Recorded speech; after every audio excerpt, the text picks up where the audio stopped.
Hello friends, આજે આપણે Makar Sankranti સ્પેશિયલમાં ઊંધિયાની recipe જોવાના છે, જેમાં કોઈપણ પ્રકારનો મસાલો ભરવાની ઝંઝટ વગર ઝટપટ થોડા જ સમયમાં ખૂબ જ ટેસ્ટી ઊંધિયું ઘરે જ બનાવીને તૈયાર કરી શકાશે.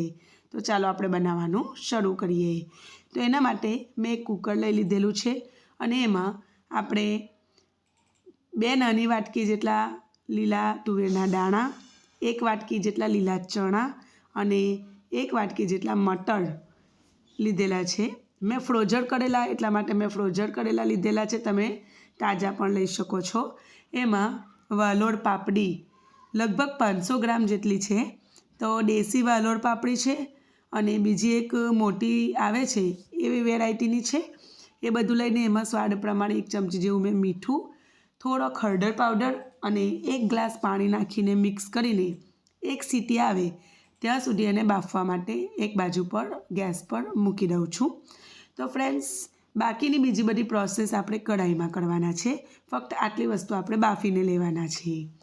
હવે આપણે એક સ્પેશિયલ મસાલો તૈયાર કરીશું. તો એના માટે મિક્સર જારમાં 2 મોટા ચમચા જેટલા તલ, 2 થી 3 મોટી ચમચી જેટલા સિંગદાણા, કાચા સિંગદાણા મેં રોસ્ટ કરીને લીધેલા છે, ફોતરા ઉતારીને લીધેલા છે. તમે ફોતરા સાથે પણ લઈ શકો.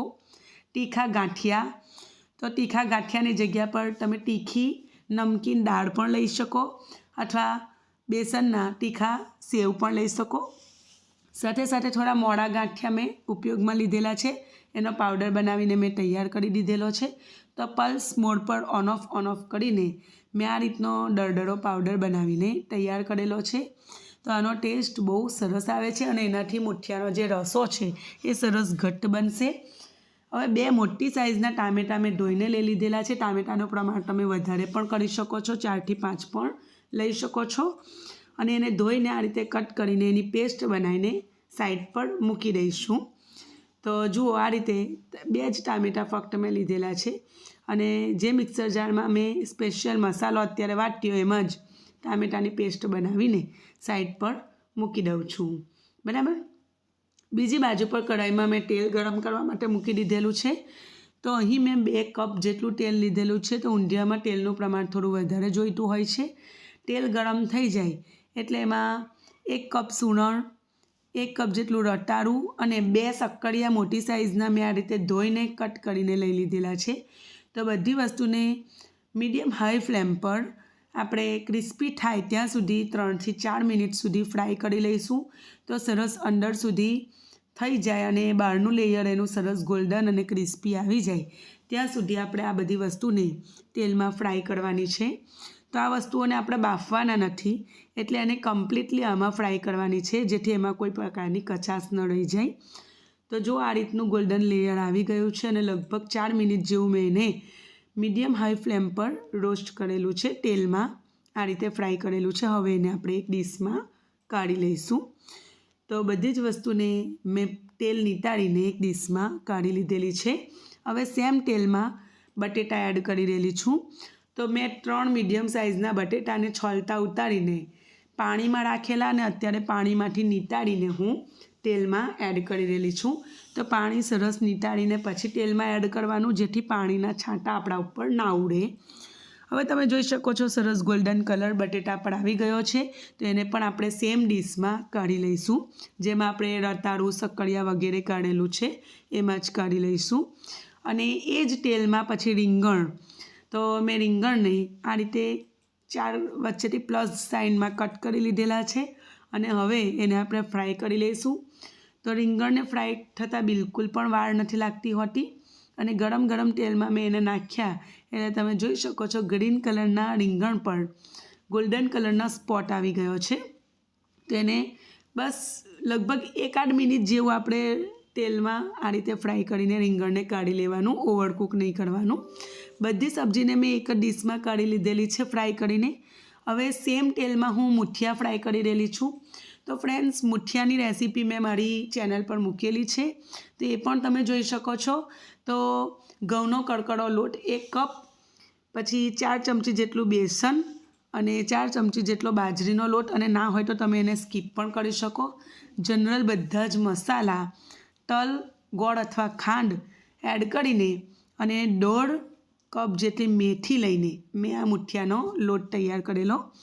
તો મેં એને બનાવતા નથી બતાવ્યું, તો એની રેસીપી મેં મારી ચેનલ પર મૂકેલી છે, તમે ત્યાંથી જોઈ શકો છો. અને મુઠિયા તમે આગલા દિવસે જ બનાવીને રાખી શકો અને આ રીતે તૈયારીમાં ફ્રાય કરશો તો ખૂબ જ ઓછા સમયમાં ઊંધિયું બનીને તૈયાર થઈ જશે. હવે સેમ તેલમાંથી મેં થોડુંક તેલ કાઢી લીધેલું છે, તો જરૂર લાગશે તો હું પાછળથી ઉમેરીશ.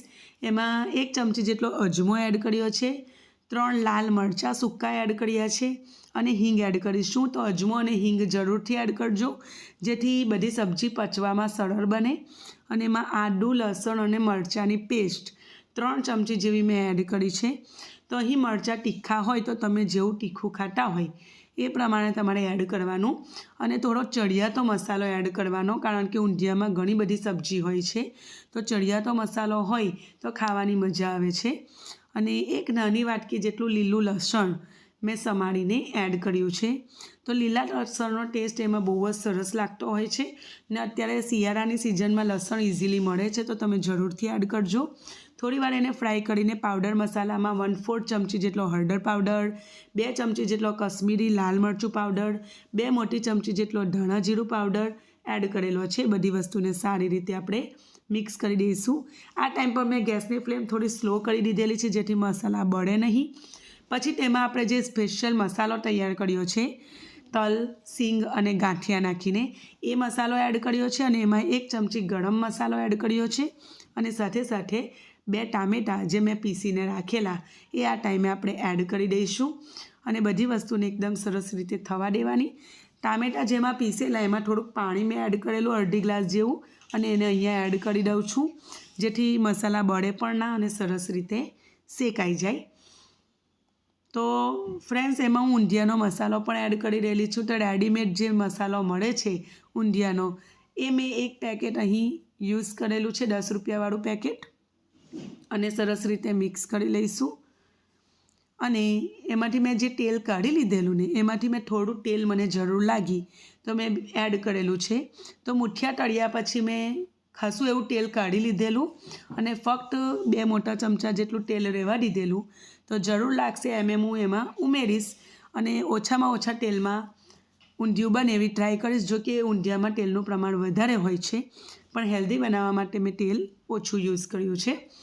હવે એમાં મેં મીઠું સ્વાદ પ્રમાણે એડ કરીને બધી ફ્રાય કરેલી સબ્જી એડ કરી દીધેલી છે. અને એમાં પાપડી પણ 1 સીટી આવી ગઈ છે અને સરસ દાણા અને પાપડી બફાઈ ગઈ છે, તે પણ મેં એડ કરી દીધેલું છે. એમાં રહેલા થોડા ઘણા પાણીની સાથે જ મેં એને એડ કરી દીધેલું છે. તો ફ્રેન્ડ્સ, એક બાજુ આપણા દાણા અને પાપડી બફાઈ 1 સીટી આવે એટલે બંધ કરી દેવાનું અને બીજી બાજુ આ બધો મસાલો તૈયાર કરી લેવાનો. એટલે ફટફટ અડધા જ કલાકમાં ઊંધિયું બનીને તૈયાર થઈ જશે.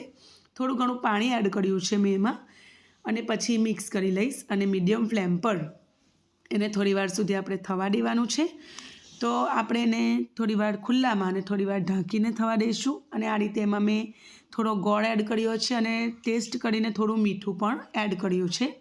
તો થોડું મીઠું મને ઓછું લાગ્યું એટલે મેં અડધી ચમચી જેવું મીઠું એડ કર્યું છે, થોડો ગોળ એડ કર્યો છે. તો કાઠિયાવાડી ઊંધિયું તીખું મીઠું ખટાશ એવું એમાં બેલેન્સ હોય છે, એટલે આપણે એમાં એડ કર્યું છે. અને મુઠિયા બનાવવામાં મેં લીંબુ પણ એડ કરેલું અડધું, એટલે થોડી ખટાશ પણ એમાં સારી લાગતી હોય છે. અને બધી વસ્તુ આ રીતે મિક્સ કરી દીધી. ઢાંકીને મેં એને 5-1 મિનિટ સુધી થવા દીધેલું, વચ્ચે વચ્ચે હલકા હાથે મિક્સ કરેલું.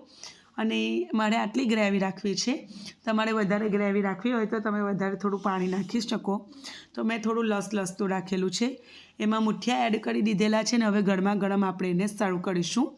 અને ઉપરથી થોડા લીલા ધાણા ગાર્નિશિંગ માટે એડ કર્યા છે. તો જુઓ ફ્રેન્ડ્સ, એકદમ ચટાકેદાર ઊંધિયું, બિલકુલ મસાલો ભરવાની ઝંઝટ વગર ફટાફટ બનીને મેં તૈયાર કરાવ્યું છે. તો ફ્રેન્ડ્સ, તમે પણ આ રીતે ઊંધિયું બનાવો, એન્જોય કરો. તમને મારી રેસીપી કેવી લાગી કમેન્ટ સેક્શનમાં કહેજો. અને રેસીપી ગમી હોય તો લાઈક જરૂરથી કરજો, ચેનલને જરૂરથી સબસ્ક્રાઈબ કરી લેજો. ફરી મળીશું, ત્યાં સુધી આવજો.